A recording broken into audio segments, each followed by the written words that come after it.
everyone, I'm Raga Olga De Silva, or Totally Out Now as you know me. Pride Month, a month when we celebrate the love in our LGBT communities. Today we are launching with utmost pride, My Pride, Your Pride, a platform that will curate stories that change the narrative of who we are and what we represent. First, let me reveal some things about what we're going to do today. I hid for years. In hiding, I hid my partner.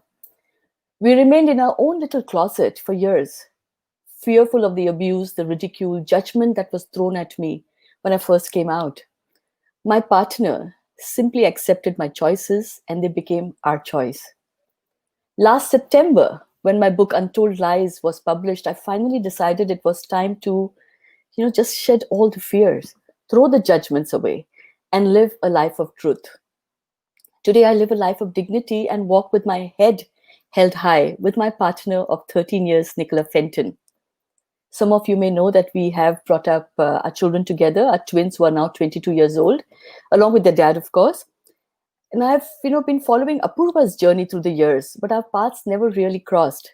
Last month, a story came out that said that Apurva had to pretend that him and his partner of 13 years were cousins and were when they had to rent a place in Mumbai.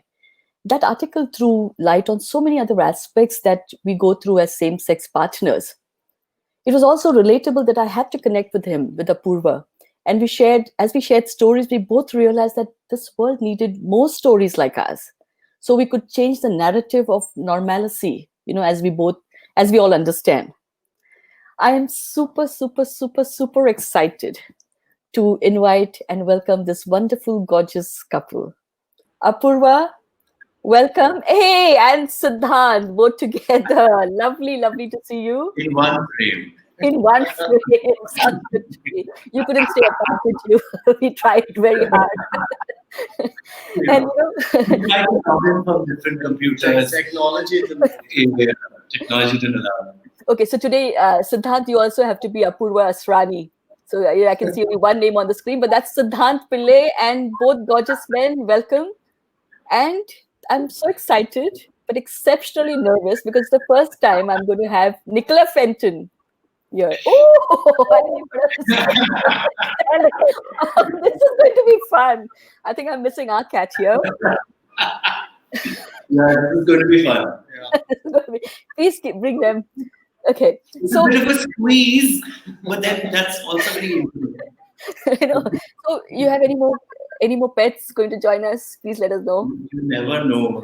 Our pet spider and lizard might just pop in at any time. Hey, lizards, no. I'm not very happy with the lizards. Snakes can go too, I believe. No, thanks, Nicola. Okay. We're going to have guys who have joined in. Audience, thank you. I know a lot of our friends and your friends and people we know have been looking out for this conversation because we've had lots and lots of messages. People are excited. So thank you for joining in, all of you. I'm going to start with the straight thing. What is this whole thing that people talk about as relationships between gay people? How is it any different? What is a gay relationship? Guys, you want to talk about it? Yeah, go on. I don't know what a gay relationship is. I have no idea. I just know what a relationship. I'm gonna have to sit on his lap. You just defined it.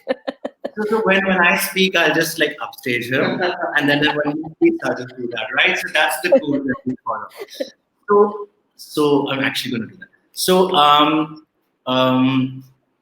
I don't think there's any such thing as a gay relationship or a straight relationship, right? There's a relationship between two people, and who have things in common, two people that like each other and want to share some life experiences, goals, and that's it. I mean, when somebody else looks at it, who probably isn't used to seeing two men or two women together, so they will define it as a gay relationship. We never say, hey, we're in a new gay relationship. How is our gay relationship doing? And that is why I wanted to start it like this, because what are people imagining? I don't understand. And I'm trying to, when people ask me, are you in a gay relationship? And I keep thinking to myself, how is your relationship different? And I keep thinking to myself, what is a gay relationship? I'm in a relationship. I'm in a committed relationship. Nicola, you could ask this a lot, right? Yeah. What's been in a gay relationship? Well, I don't know. It's just been in a relationship. It's been in a family. I mean, things still happen. We still do groceries. Have to clean the house. We still go to work. I mean, Oh, I clean the house, sorry. hey, you know, I mean, a relationship is a relationship, and I think the measure of a relationship is the respect that you show to each other, the love that you show to each other, and how you are together. It's not necessarily how people see you from the outside or what should be a relationship. But do you guys ever have the stereotype of people saying that, oh, two men together, men are promiscuous, so it's not going to last for too long. It's temporary. And I watched your Brute India, video as well, and where you have revealed that. But do you go through this? Yeah, buddies, we saw your group. That was our introduction to you all. Your group. That's the code. Like, we only hang out with Brute India people. I know, exactly. Yeah, I'm telling you. Now we have to be on We the Women with Barkha. But So yeah, so you were asking about promiscuous relationships. no, I'm just saying that there's perception, right, about the gay kingdom, right? So the gay men are promiscuous, and their relationships are not long term. They're not committed to each other. So can you just share more, Siddhant, maybe?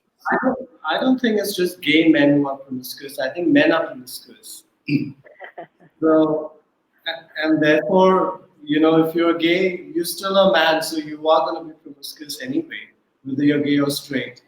And I think when you base your relationship purely on sex, then I think somewhere along the line you get disappointed very soon sometimes. And I don't know, but when you place a lot of stress on sex, I think things fall apart pretty soon. So even though it plays a critical role, but I don't think it's a deal breaker between us at least.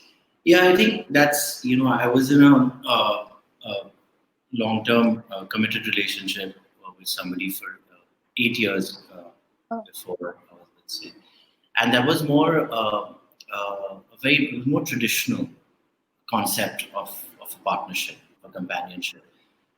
When I say traditional, I mean kind of heteronormative. Sure. So man, wife, we pledge to be together, and I will only bear your child, and your child shall have your name. Of course, none of that was happening with us back in the day, or I don't think we can still have children. We've tried; it's not happening, not of our own.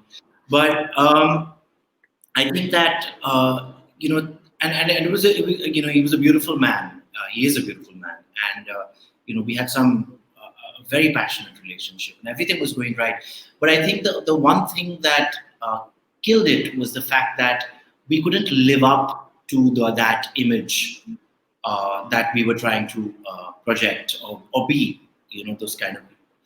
And that's fraught with so much disappointment, because at the end of the day, I think it's not about loyalty. It's about the fact that the whole idea, the whole construct of marriage, all that. I think we're a generation, or we're not even generation. We're the kind of people who've said that we're going to define it for ourselves.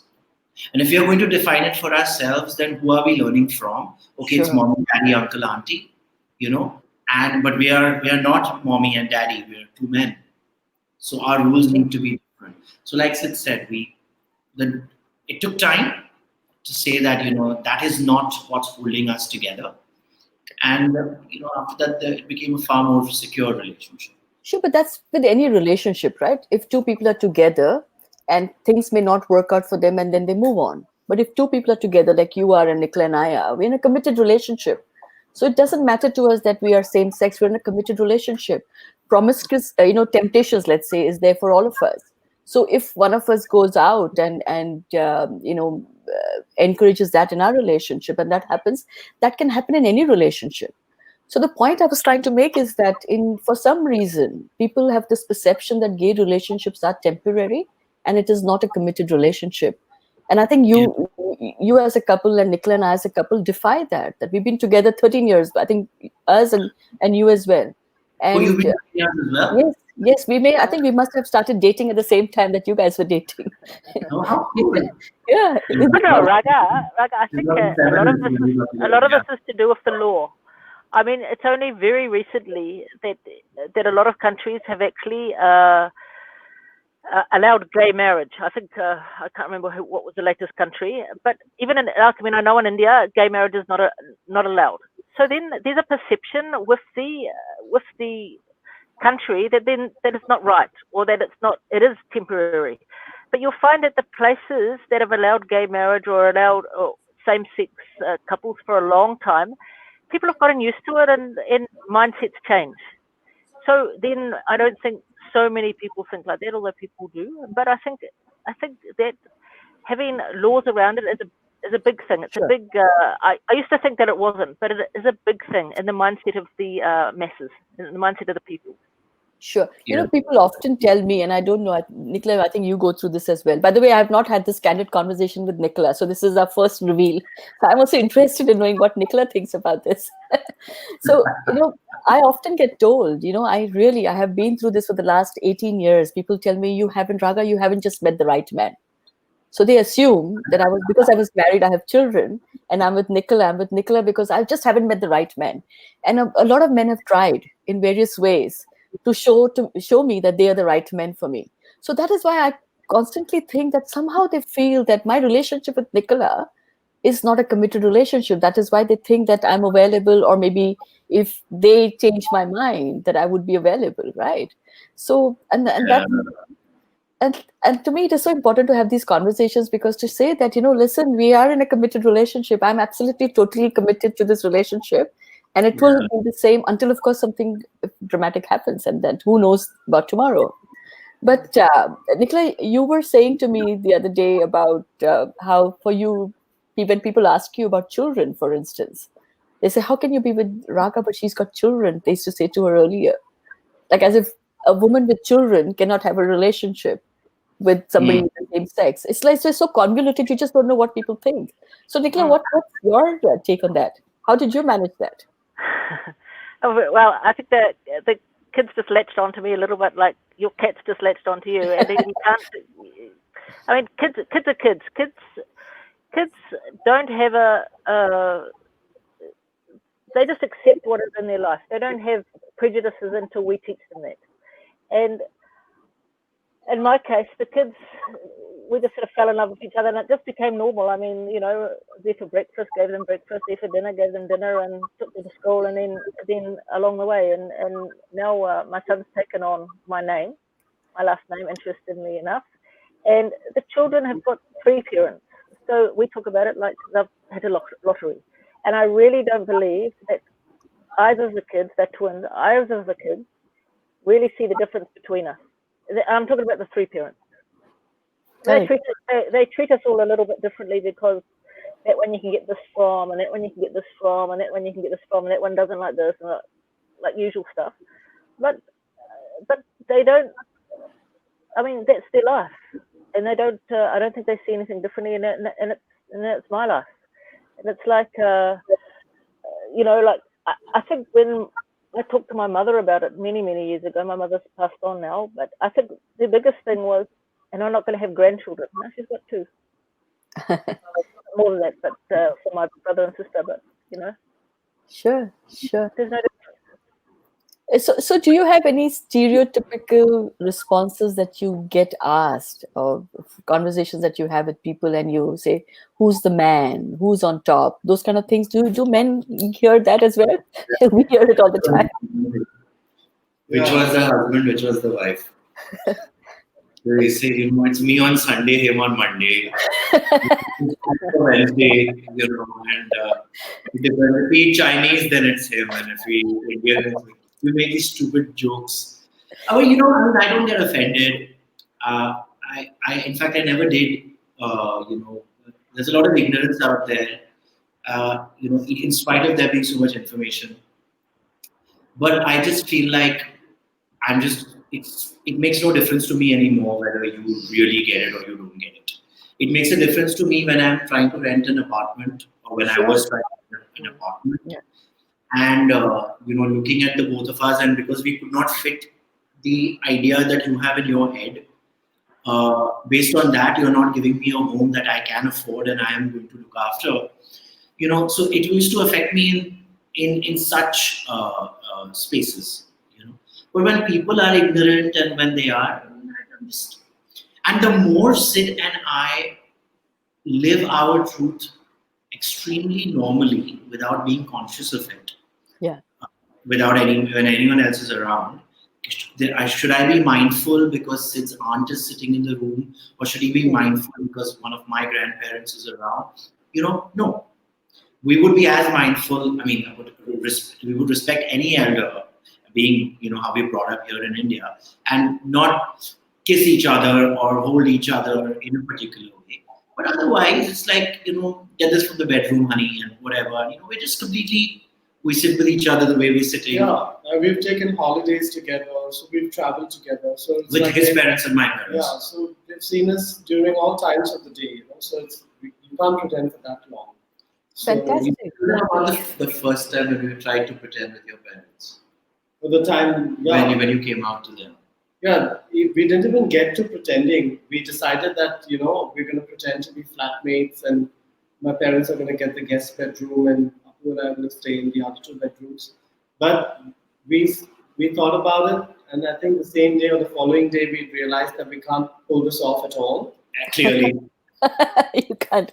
It would be easier to come out to my mom than pull this off. That's how it came out. Yeah. And I have to tell you this. I mean, we've said it before, but it's just so. Sometimes people shock you with their response. A lot of times, the walls are in your own head. At least my kids have realized that. People actually, if you present it simply as it is, very often, people accept it very simply. So we built this whole thing about how his parents would accept it, because my parents, when I came out to them in 1998, it was heartbreaking for them. It was just heartbreaking because there were no references at all. Sure. When Sid came out to his parents, I think it was 2008, 2000. 10 years after I had come out, and we really expected some drama, and he was so disappointed. There was none. His mom came out laughing from the room. No book to write, Siddhant. No book to write. No story to tell. And then they took us shopping, Nicola, Raga. They took us shopping. They took us to the supermarket, and they stocked up our home as good Indian parents do. Dal, rice, and that kind of a thing. And within a few weeks, Sid was home, and my dad loves to sing karaoke, and he loves old songs. He was singing with dad. They both flew with airlines as cabin crew in the past, so they had so much to talk about, and it was just, And when they know, we don't care about other people. Once they're expected. So it's so wonderful to hear this. This is like magic, right? This is something which is fairy tale. It doesn't happen that easily. Like in my case, 18 years ago, my mother tried to kill me when she heard that, and that was so. And I've never kind of held it against her because that's what she knew best. That's the society that dictated how she thought, and that's how she reacted. But over time, she accepted that Nicola and I were partners, and she just lived with us, and it was happily ever after. But a lot of people are not this privileged, as we know. So for those, my heart goes out, and I wish what you just said, that it is so freeing when you accept it yourself. It is so freeing because the aura you give is nobody else will judge you. But unfortunately, let's say 20 years ago, things were very different. As you noticed, 1990, I'm talking about 1998, around that time as well. You're talking about 2008, things have changed. So we've been through a very tumultuous journey with our own relationship. Nicola came in much later in my life, but that journey has not been easy.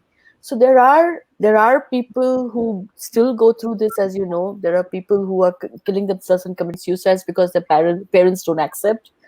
So I think that is why I think important to know how you guys react, how your parents react. So hopefully from this, somebody listening in here will have the courage to communicate with their parents, and the parents will accept them, because that's where unconditional love comes from, right? We accept that from our parents.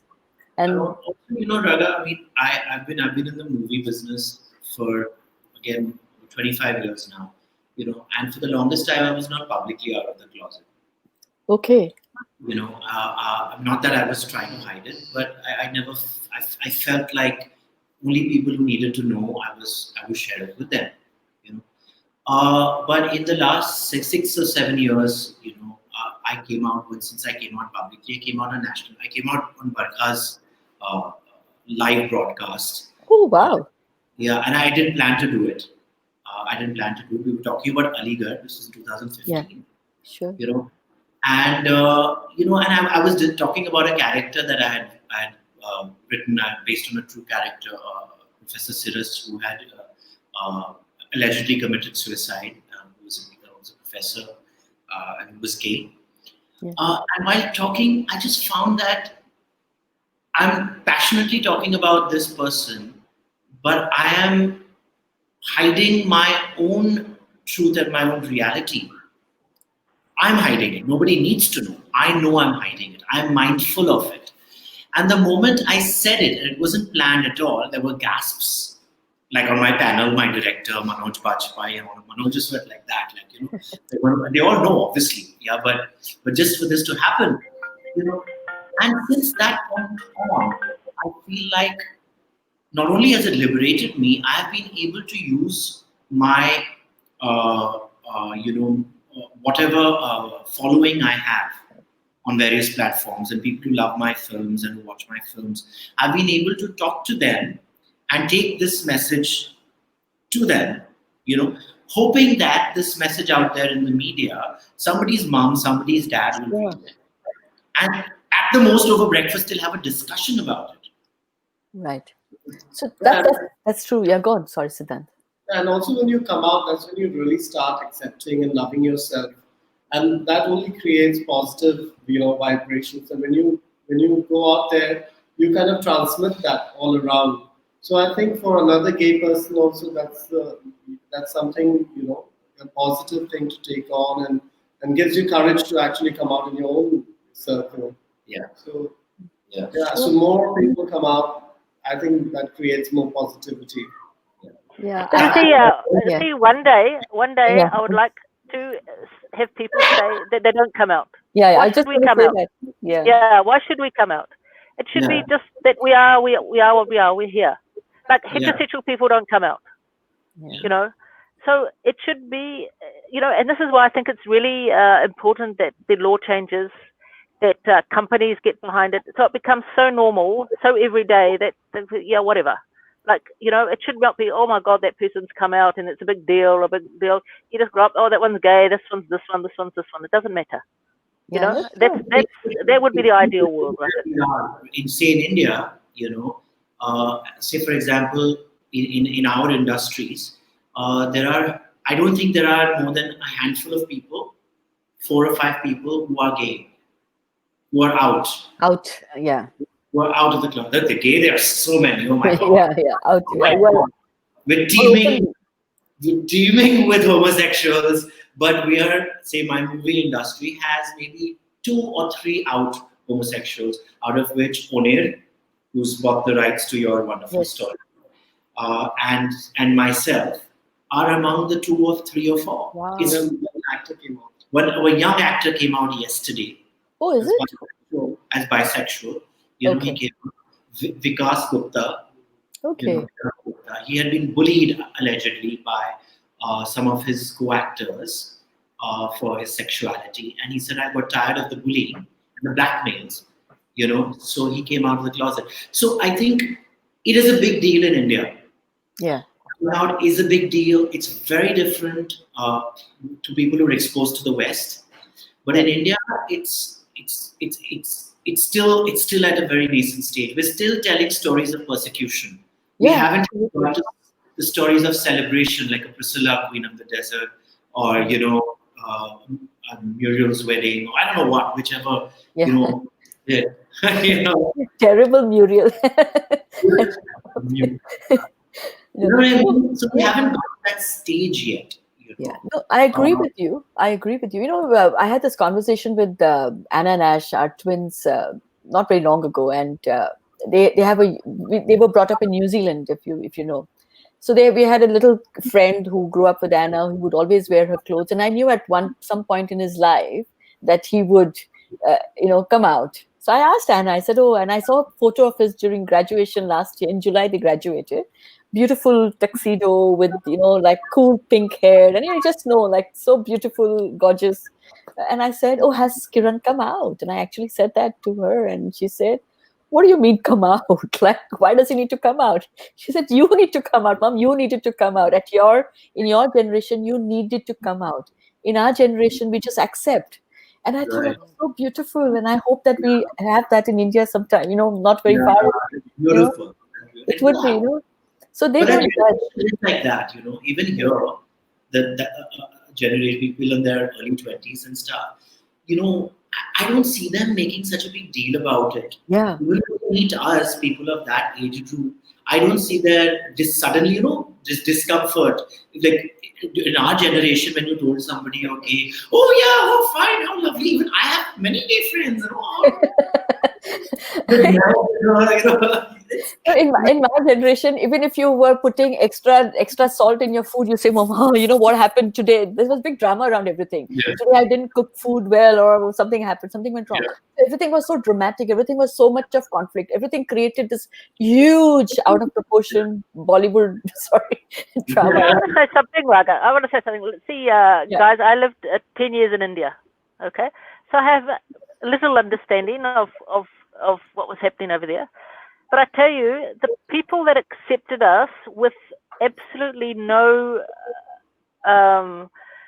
comment, basically, just whatever, were the people I got surprised. Some of them were the people I got surprised by the most. Come from the smallest villages.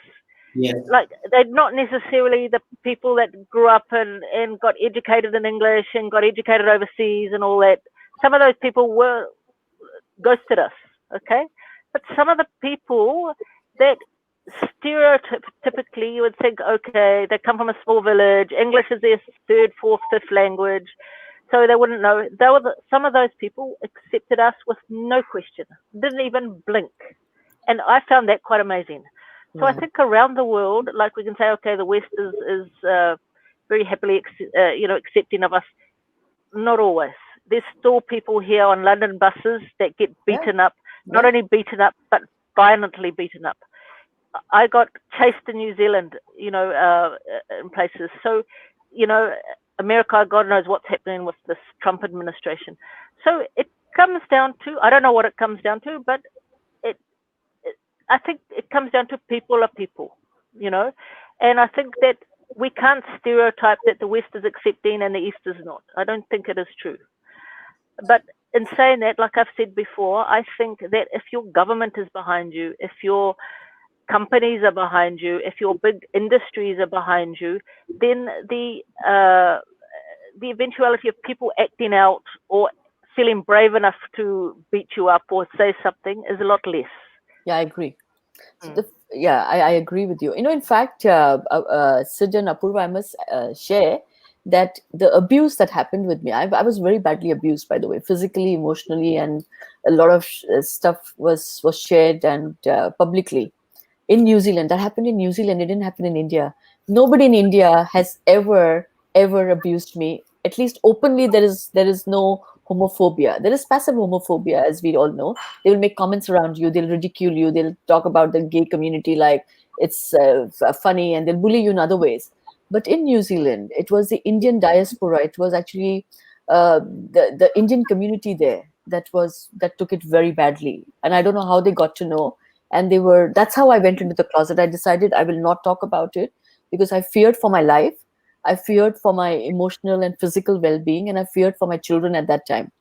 So it is interesting. So we think that India is a certain manner and the Western world is a certain manner. Actually, it is not that. Nicola and I went to Ranchi recently for a book event. We were shocked. The kind of people who came in, they touched my feet, by the way, which is something that I've never had before. And they said like they were inspired. They supported us. They invited us to their homes, and they were people that you would never imagine accepting same-sex relationship. This is a very. I'm so glad you brought this up because I don't know. There are people who try and project India as a homophobic nation. I really don't think Indians, by and large, are homophobic.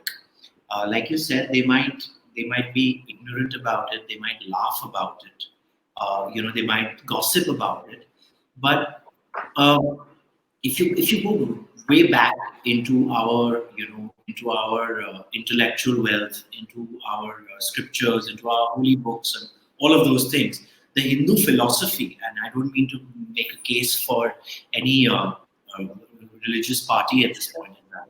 I'm absolutely neutral, but I am a Hindu, and I actually enjoy the Hindu philosophy because it has references to homosexuals in the very blueprint of this philosophy. It has, and not just references, these are people who are worshipped and revered. Like, for example, Lord Vishnu and Lord Shiva had a child together, and that child was Lord Ayappa, who is worshipped in Ayappa temples of the south. Vishnu took a female root, came dressed as a female called Mohini to seduce Shiva because there was some kind of a legend or a myth, something. There was a curse. There was a demon who Mahishasura. who could only be killed, who had a boon from Brahma, saying that he cannot be killed by any person born to a man and a woman. There were many things. Yeah. Which basically meant that he has no enemy. Like there's nobody who can kill him because everything comes from the union of man and woman. So I think that basic principle had to be broken in order to kill this demon, and that's what happened when Shiva and Vishnu made love. They made love. Then you have Ardhanareshwar. You have, so there's representation. Yeah, there's Shikandi in There's Mahabharata. Shikandi in Mahabharata, and these are respected people.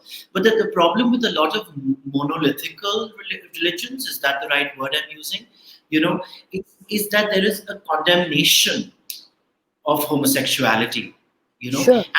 And we live in a time, to be politically correct, that we can't talk about these things, but we must have this discourse. It's Sure. extremely important. Like when our Brute video went up right now, the comments that you need to get that charger. The comments that came in, there was a lot of love and a lot of support, right? But there was some comments that were absolutely homophobic, very, very threatening, Oh. and I couldn't help notice that these were from people who were Muslims and Catholic people. Of course, the people who rebutted them and told them off were also, many of them were Muslim people. Sure. And Catholic people. We're not trying to brand, but a maximum number. And ultimately, after the abuse, when we talked about it a little more, they weren't bad people trying to hurt us. They were just saying, but this is what we've been taught. Is Right. indoctrined, right, into our DNA. Yes, Absolutely. yes, exactly. So, which is why, even when I lived in London, there were hate crimes happening. There were that bombs those went off in Soho, in that Compton Street, at that Admiral Oh, yeah. Duncan. Yeah. All of that that was shit. really bad. In the 90s, I think 99 or 98 or something. I was there. I was in London then. But the thing is, we haven't seen it. We don't have that kind of hate here in India. Yes, there is a fear that this might destroy the family unit, and Yeah. Indians take that very Correct. seriously, which is what you must have suffered. I'm sorry if I'm just. No, but that's right. That's the whole conditioning. That's society conditioning. See, in my case, I'm a Catholic, so we are brought up saying that whenever you do anything wrong, there's a sin. So there's evil and there's sin, right? So even when I first wanted to go and kiss a woman, I remember thinking, "Oh my God, I'm committing a sin. I'm going to go to hell." And that's the kind. Every time I thought I had those thoughts, I would think, "This is it. I'm going to be punished. I have to go to church and I have to go for confession." This is how it is, and that is what actually dictates how we become and the fears that we have. So the fears, like you said earlier, first the fears are within us. Then the fears come out, right? And when we dispel fears, everybody around us makes sure that they latch onto those fears and then they abuse you, because that's the whole theory, right, of bullying. They And prey on your vulnerability, on your Correct. fear. correct. If you're correct. confident, you have nothing to prey on. Exactly. But look at it now. I'm of a certain age now, and I've basically have come out now. Last September I came out. Not a Really? single. Yeah, I just came out in September, right?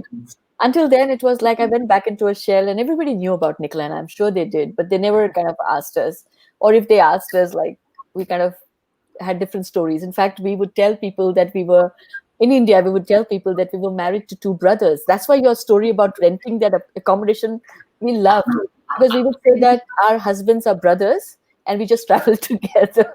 If people bought into that story or not, Yeah, that we was have many such stories. Brothers and sisters. The funniest thing is, though, is that our kids are brown. They're Indian kids. But almost without exception, everybody thought I was the biological mum. And I don't know how that works, but it's just I how always it was. feel it, Maybe when their I look like accents a or maid. something. No, Yeah. I look like But the going boy. to renting a house in India, I found two women together. There was not much discrimination, but it was more like, are you Catholic? Are you Muslim? Are you this? And I thought, oh my God, like, that seemed to be more the worry than anything else. Yeah, but we couldn't. I mean, I know. I would disagree there, Nicola, because you couldn't go and say, okay, I'm married to Raga, or I'm Raga's No, I partner. couldn't say that. I couldn't That's say fine. that. You don't have But to they lie, wouldn't. right? They wouldn't think, oh my God, those girls are lesbians. They would just think, I don't know what they would think. So we could sort of like go under the radar, if you know what I mean. Yeah, but still, we couldn't come out and tell them that we were partners. No, Right? there's no That's way. No way. We would never rent anywhere. We'd be.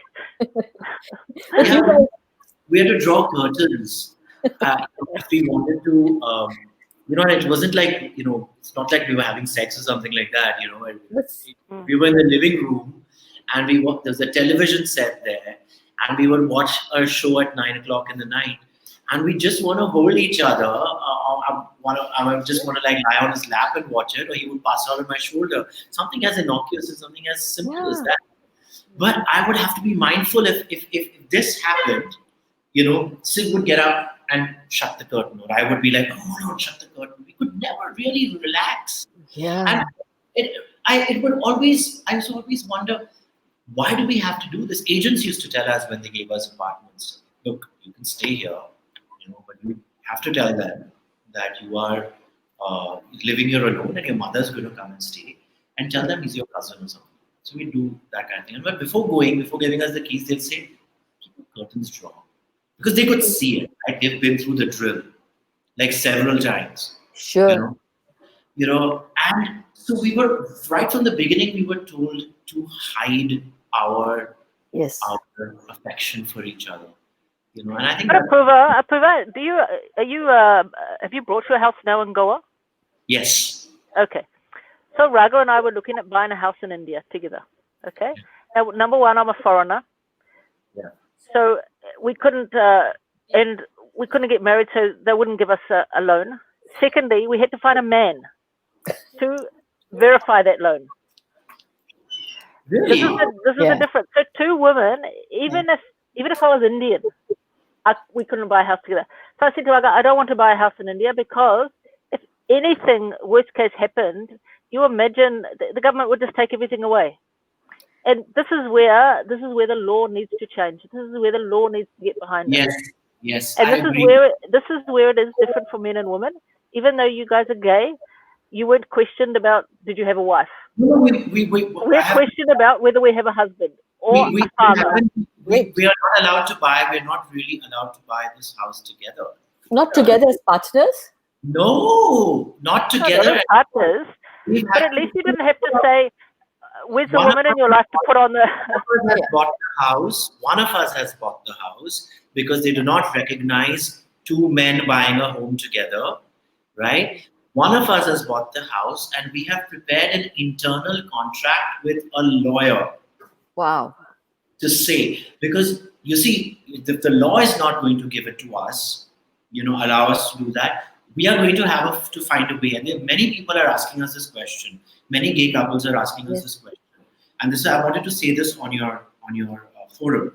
I wanted to tell them that where there's a will, there's a way, right? So till we can get that to happen, the law to change, for same-sex unions to be recognized, or what do we call it, civil partnerships. Yes.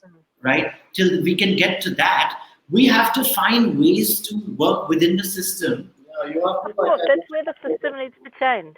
I mean, I applied for a PAN card, like for people that are watching, it's like a tax card in India. I had to give my father's name and address. Now, he died in 1992. So it was like this huge thing. Like, I didn't have a husband. I didn't have a father. My son was underage. So where do you find that man to put on your... Yeah. So I needed a woman. I needed my mom to come in. Okay, it could have been a man, but I needed my mom to come in as a guarantor. Yeah. I So needed my mom. these things... I had everything. It's not until these things change. What? Yeah, it's not until these things change that the general population will change. So Nicola, so what we're saying basically is, it's not, see, we were under the impression, now look at us. I was under the impression that it is easier for men, that if you wanted to go to a bank and get a loan together as partners, it would be easy. Because we have faced a huge amount of difficulties, and finally said we don't want to buy a property together. There's no point. If something happened to me, there's no way Nicola is going to get anything there unless you have an internal contract. Yeah. India. Right? That's exactly what we're doing. That's exactly so that's crazy, right? Isn't that crazy? We had to do this. Yeah. We had to do this. We had to get our names on that nameplate. You know, it was very, very important to us. The first day we were here, we were in a pool, we were swimming, and there was some new neighbor. We've never done this before. I said, hey, hi, do you live here? I said, yeah, I'm Apurva, and this is my partner, Sid. You know, and Sid didn't flinch, and he extended his hand, and we had a nice chat. And just to say, this is my partner, Sid, it took us 13 years to be able to tell a neighbor that. You know, that's congratulations. You know, we've just got there ourselves, really. Because Nicola and I run a business together, right, as well.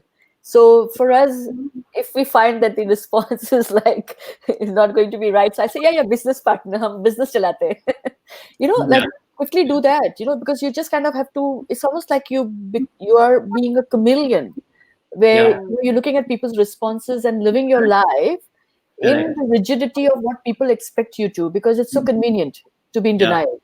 You know, until the longest time, and I'm bringing this up in this forum, I hope, Nicola, you don't mind, until the longest time, my own family in India knew that, you know, the father to my children, I had separated a long time ago. It's been a long time, maybe 15 years ago. I can't even remember now.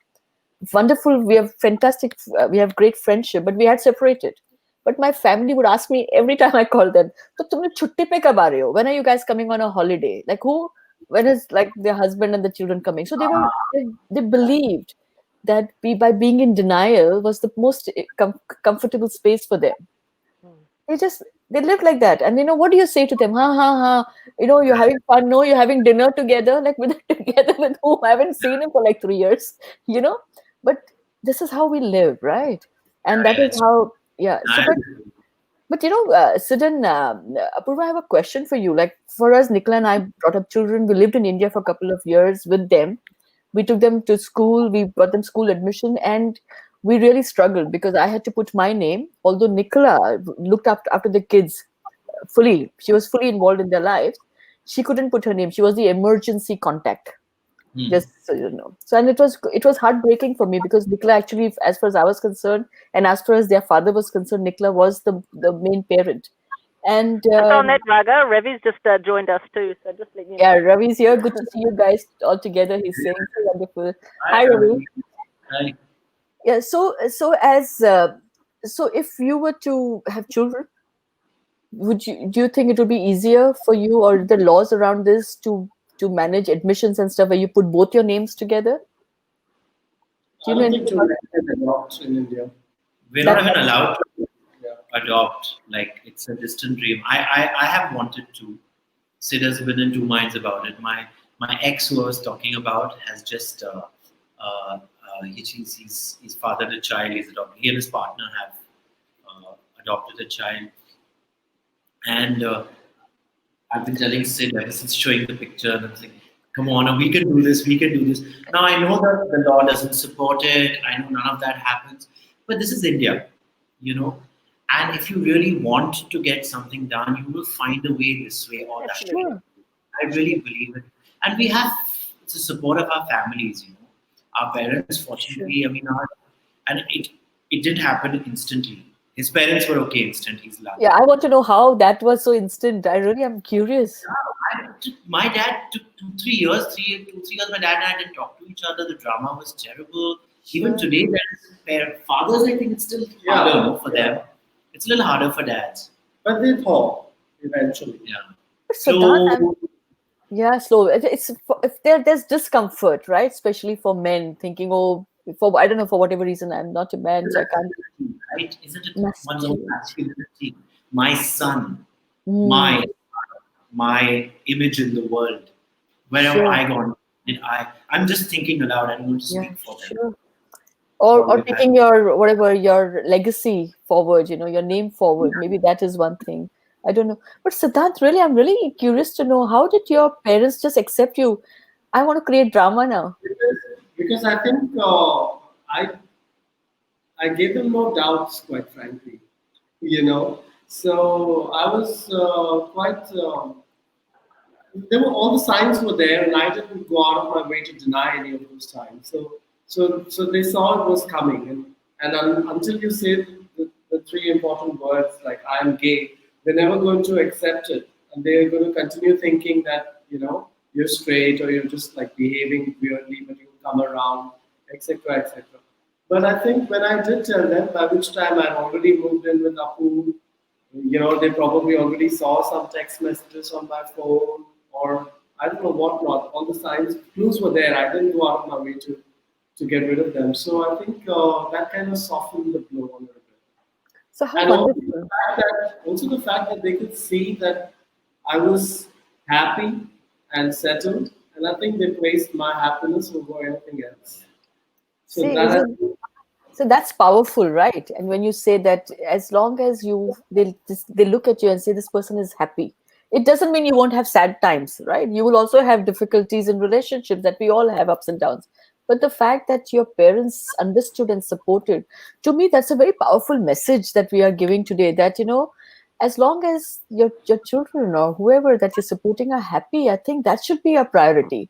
So many marriages we see, so many relationships we see on a day-to-day basis where happiness is the last thing, that get married and live happily ever after is only in the books because they forget after the last chapter what happens, right? It's such a fairy Right, tale. I've got something to say on that too, because I think if you're going to make a choice to be gay, you actually have to fight for it. So if I'm going to fight for you, that means I really, really love you. You know what I mean? True, It's not. true. It's not so easy. And if you look inside our homes, like people say, "Oh, what a gay relationship's like." I mean, they talk about sex all the time. I'm going to take that away. And if you look inside our home, we like everything else. We have to cook dinner. We have to do the grocery shopping. The kids are just as dysfunctional as any other, 22-year-olds in the world. That everything, there's no difference inside. But the difference is that we had to fight for each other. We literally had to fight for each other on a day-to-day basis. And I'm sure that you guys have to fight for each other. yeah. So in that case, it's sort of obvious. It's like the love is there, of course. Otherwise, you wouldn't be there. Yeah, Otherwise, you would go the easy road. I mean, who really sits and says, "I'm going to make my life really difficult"? You know, I'm going to make my life really difficult. I'm going to not be able to buy a house. I'm not going to be able to do this. I get homophobia and all that. Who chooses that? I choose it because yeah. that's my truth. The But, truth. Yeah. Yeah, I was doing a Insta live today with someone, and someone asked me. They said, "You had such a fantastic life. You were in New Zealand.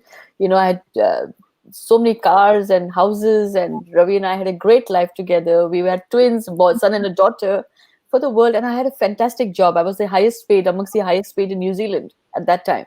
So a fairy tale life, after having struggled all my life." And this guy said to me, "But ye kya kida tha that you had to just leave all that and tell yourself that I'm going to go through this challenge and this pain." But it is not a kida. It is not something. It's not a challenge. It is something that you know is right for you, right? And it may. And in my case, I had to restart life totally from scratch again. I lost everything that I believed in and I loved. I lost, including my family at that time, and I recreated it, so I understand what Nicola is saying. And so when people talk about gay relationships and they put us down or ridicule us, how much effort and how much challenges we go through, right, to Yeah, be. it's true. And also, what I took from what she's saying is, a lot of people believe that this is something frivolous.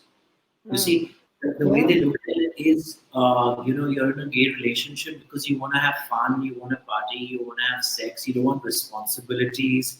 That is they like to put you in that bracket, and think that they've figured you out. But what she said made so much sense. It's not easy. You're going against the whole the way the system is. Yeah. You're constantly struggling to stay alive, to stay together. Why the hell would you choose something so frivolous? I mean, it can't be that frivolous. It means Correct. something to you, to your very core. It is who you are. You're fighting just for your own identity, for your own truth to be told. Sure. That is what this is, and it's nothing else. True, If true. anyone is saying, it's not a choice so that we to have some fun or do anything like that. It's Correct. I just want to be my authentic self. Yeah, and we do have a lot of fun. So Yeah. I'm not gonna lie at all. So We're always Every- laughing.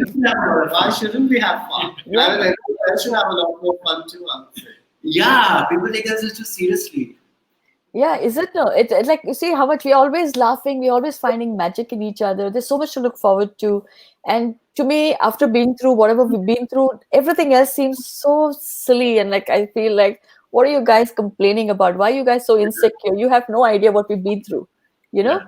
But there's something else that I wanted to ask all three of you is when I first started this conversation, we said that people typically ask, who's the man in the, in the relationship, who is on top, right? They sexualize everything, and you said you don't really take offense anymore.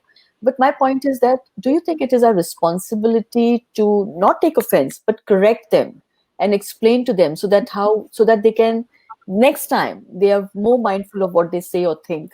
Do you think that is important for us to do? If the person is genuinely receptive and genuinely wants to know, 100%.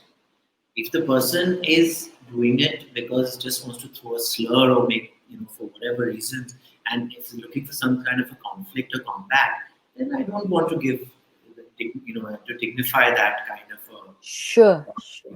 but I genuinely don't take offense. Yeah, and these kind of responses are now reducing. I think people are generally just getting more aware of all kinds of relationships that are out there, and sexual identities, and Just come closer to the mic, Siddhant. It's very hard to hear you. Yeah. So I'm saying that people are generally more aware, and so we get fewer of these responses these days. And I think that way people are forced, educated on this, through the internet and whatnot. So yeah, it's less. Yeah. I have another question there, but I'm going to ask Nicola. What do you think? Do you think it's our responsibility? Well, I don't know whether it's our responsibility, but I think it's people's responsibility. I mean, flippant homophobia. I think Apurva put up something the other day about an HUL ad. It was very flippant, and I mean, it could be seen as funny, but it's like flippant racism. Flippant racism is no longer acceptable, and I don't think flippant homophobia should be acceptable either. And because when it is flippant, and flippant misogynistic comments about women, we should just take it out of our language. We should not accept it. We should not encourage our children to use it. Like talking about, oh, that's so gay, even if it's not about a gay thing, or like I said, flippant racism, flippant misogynistic language. It should not be used. We should teach our children. We should teach each other to speak it how it is, rather than this flippant isms. I don't agree with it. I agree. I don't know whether it's our responsibility, but I think it's everybody's responsibility to call it out. But I want to add to what Nicola just said. Thank you for bringing up that ad, the ice cream ad, Nicola. The thing is that that ad really shocked me. It shocked me. I mean, if I was looking at that ad in England, I wouldn't be shocked. It's no double standards. It's because of It wouldn't be where, allowed in England. You'd be able to right. sue somebody here. Yeah. Yeah. So if I was looking at it anywhere else in the world, where the discourse has advanced to that degree, the discussion about homosexuality, the awareness about LGBTQI, if it has gone to that level, and there is a certain kind of a normalcy that has come to it. I don't know. In India, it's so nascent, right? So when somebody puts out an ad where there's a guy who's looks at the behind of a person standing by a wall, with long hair and a bag, and thinks, oh, this is a girl, okay, and immediately starts professing hearts, right? Looking at, I don't know why. First of all, that itself is misogynistic. There's something really wrong with that, right? Like you're looking at a stranger and you're going to stalk that stranger and profess love, all right?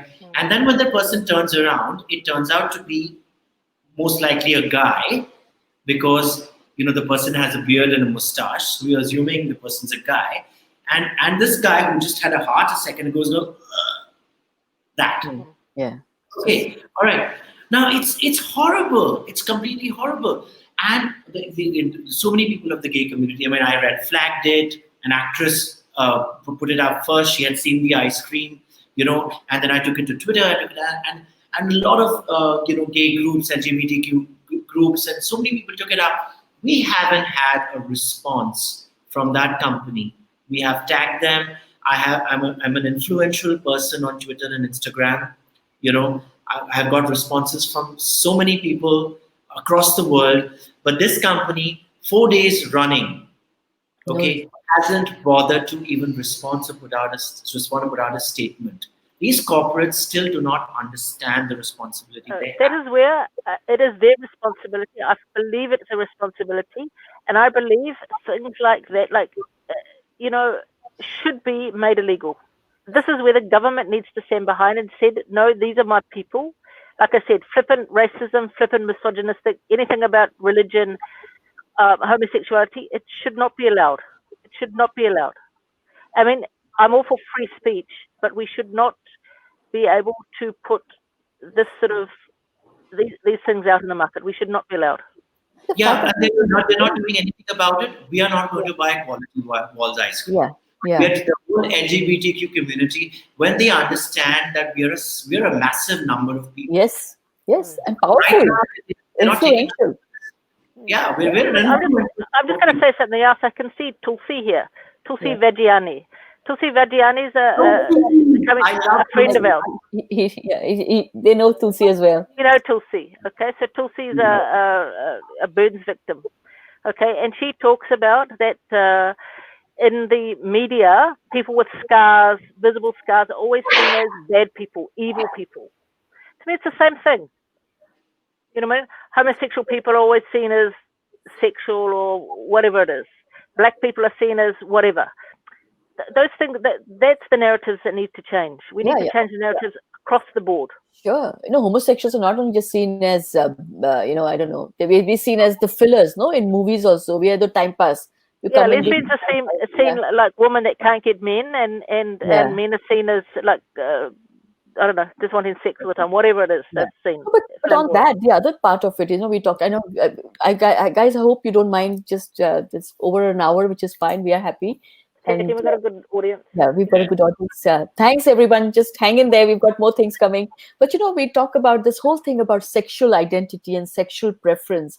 And I remember about 18 years ago, I was in the US visiting a friend, and we were just having a general conversation. And I said to them, I love women. And, at that time, I can't say women, but one woman, but I love women. And this man instantly turned around and said to me, how do you do it? And I was like taken aback, and I'm thinking, like, how do you do what? And I was wondering what his question was. It didn't strike me at that time that he was asking about how do we have sex. And I kept asking, how do you do? But that's the first thing that comes to people's mind, right? So now I don't know. And I've had this conversation on a Insta Live just about last month as well, where people suddenly, as soon as they get to know, same-sex relationship, they start making fun of you and saying, "Oh, kaise karte ho? Kya hota hai? Exciting hota hai kya?" All that. They start sexualizing it. How do you manage the? And I know that you can ignore, and I ignore it, and I have my ways of dealing with it. How do we change this narrative? Siddhant, आप बताइए. Well, there has to be more portrayals of gay couples or gay love, make out scenes, and in the normal, yeah, there you go. You have to get them some ideas. In our movies, in TV series, or Netflix shows, and it's slowly coming, right? Like I think there was a really hot like makeout scene in that show, Made in Heaven, which I worked on. Okay, where I missed that.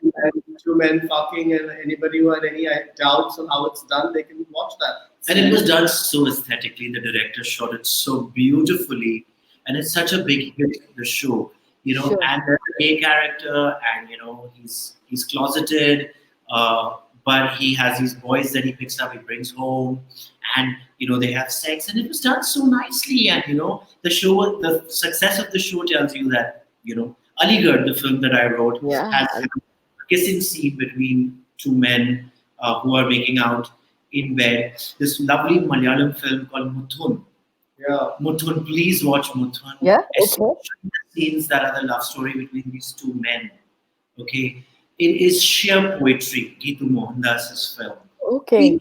Beautiful, absolutely beautiful. Margarita with the straw, which had Kalki Kokle, and her. I mean, there are so many coming up now, which is probably why we are having this conversation so openly. Sure. This changing very, very, very fast. Yeah. So for me, it is important when people now sexualize something. So I don't laugh. I used to laugh earlier. I used to just giggle it away, or I used to have just some silly comment that I'm known for. So now I don't do that anymore. Like it's now I feel that we must stand. I would just kind of think it's happening to another person, and that's why the storytelling, the narrative, the films, I think we play a huge role, I think, in the changing of narrative, right? Hey, Nicola. Yeah, I agree totally. Yeah. So the next time somebody says anything to me, I will send them to Apurva and Siddhant. It's my work. I'm doing my 4th LGBTQ project since Aligarh right now. Okay. Wow. And I'm people are coming to me with it, and I'm really excited. And I'm starting my own. I'm doing something very exciting, which I'm writing right now. And I think step by step, and the more we are visible, and this is where we started our conversation that day when we decided to do this visibility. That when we go out as a couple, as people, visibility of a family, not just of a gay person or I agree. They don't see families. They need Well, to see all us as a kinds family. also, family and even single people. But basically, we got to be more in their face. I think. Yeah, more visible. That it's just the word normal itself. I know people talk about the new normal these days, but normal itself is a word that people don't understand. They'll say normal and not normal, right? Yeah. And Gay the conversation. Yeah, gay or normal. They make it opposites. Yeah, I think I kind of am a little fortunate, I say, because the moment I add children to it, thoda sa the people just relax. She's a mother. Really, I'm telling you, it's almost like I can see a relief. Society in a meaningful way. Sorry, I can't hear you very well, Siddhant. They start thinking that you've already contributed to society. So now, Yeah, maybe normal. No, seriously. Yeah, but then I worry about the environment the children are being brought up in. So yeah. And I've been told so many times, are your children okay? Are they like normal? Like, what is that supposed to mean? What if they had a father who was like not normal, so they would still be whatever they were, right? It's like how it is. Yeah. But this is the next part of the session that I wanted to talk about, and I know we're running out of time, but this whole thing about normal, what I wanted to understand, what's your normal day look like as a couple? You hardly say anything. we wake up, we have tea. It's usually Apu makes tea because he's very particular. And by the time we finish tea, Shanti walks in, and then we decide what we need to eat for breakfast. We go out, buy veggies, I don't know. It's a very normal day. We wake up very early. Yeah. We wake up by 7. And then I spend half an hour to brew my tea because that ritual for me is the perfect start to the day. The tea has to be right. Then we sit looking at the fields, okay, and we have our tea, and then we look at Twitter and Facebook and Instagram, and we gossip about the world. Oh, look at this one. Look at this one. Oh my God, we went to this party. Look at that.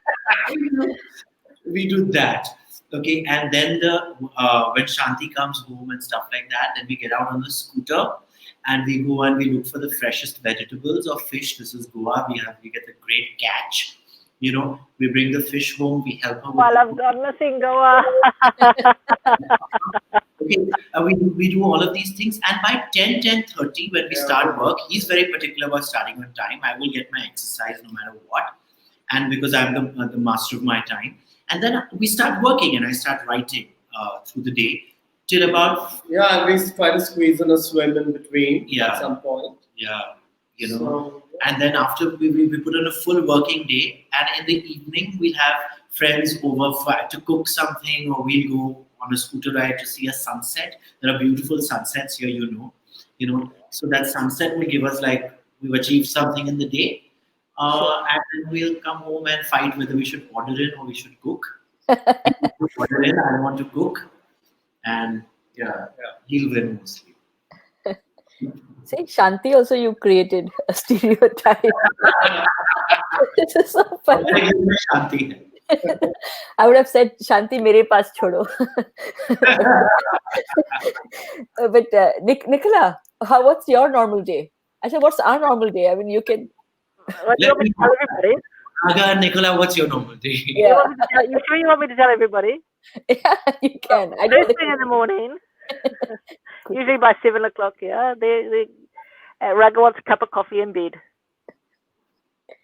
Okay, And quick. then, and then the day goes on from there. Then, I don't know, we start work, we have breakfast.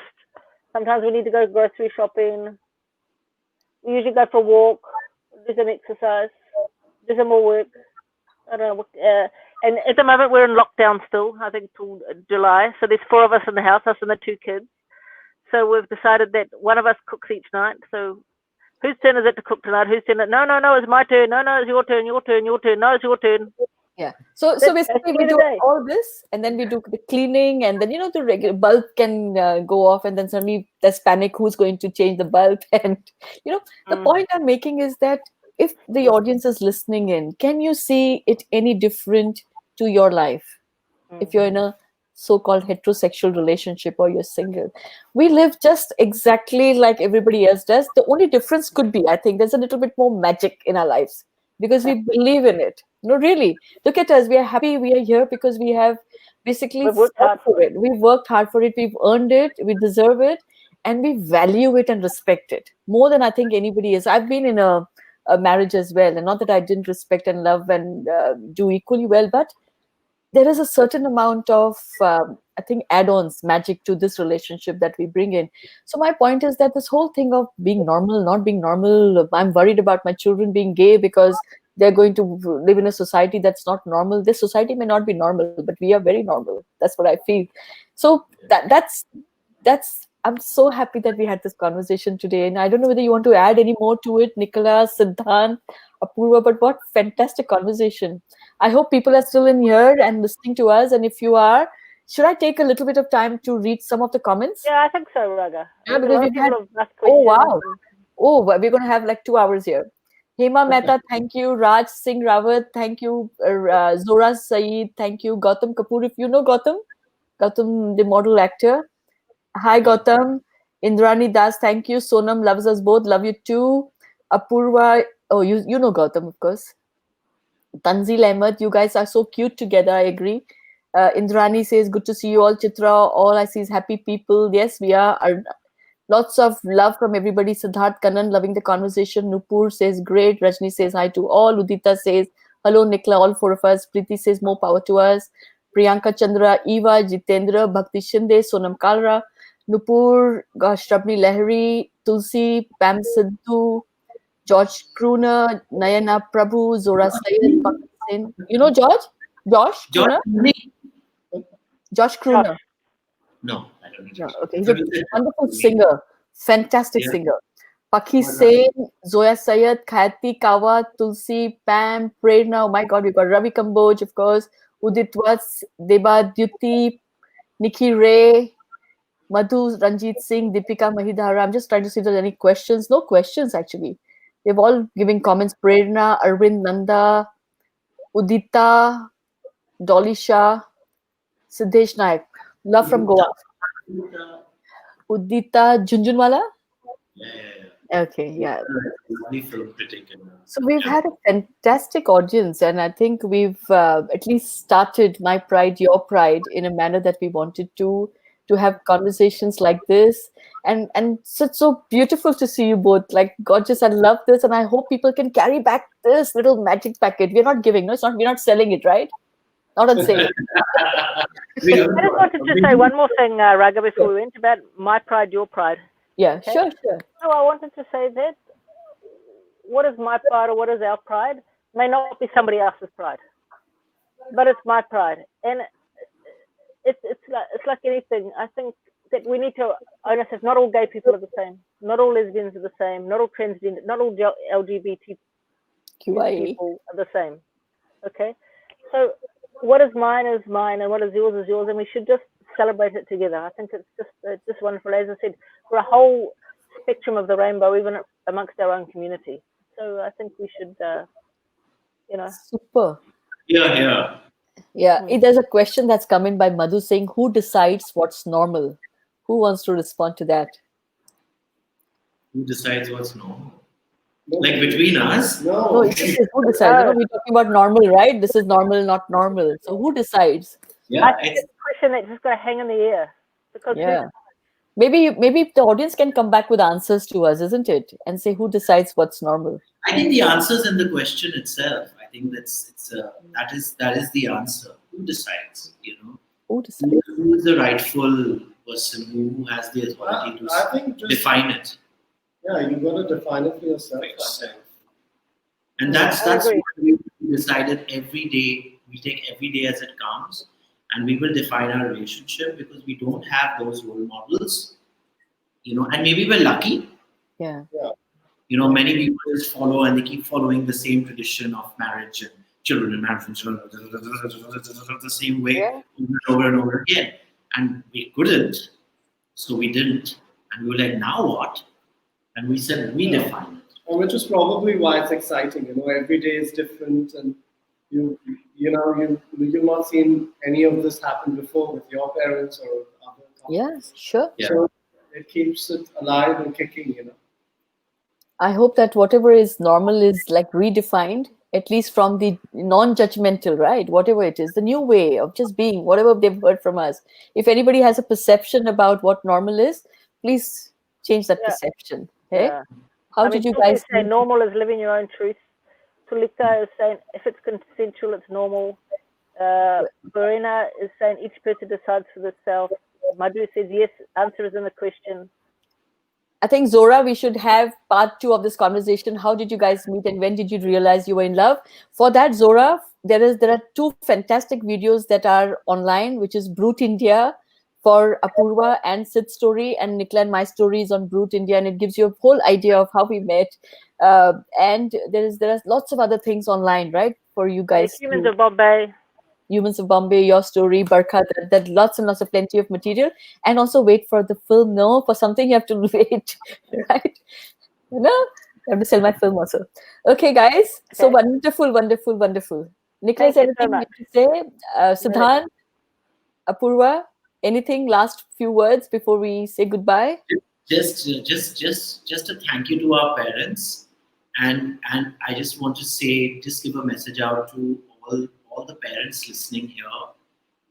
You can make that difference by the moment you accept your children as the way they are. Then the world outside will not be able to bully them. That's what I realized. And also, children, it's hard for your parents because when you come out of your closet, as I love this line, you put your parents in the closet sometimes. So I think we both need to be compassionate. Sure. Fantastic. For me, the one thing that I would like to leave behind is that stop judging yourself. I judged myself for so many years. Accept yourself, stop judging yourself, and the world will stop judging you when you stop judging yourself. And thank you. Live your life with absolute authenticity and truth, and keep the magic going. Thank you very much, everyone. Thank you. Love you Thank all. you. Thank you very much. Beautiful, beautiful conversations. Okay. See you. Thank you.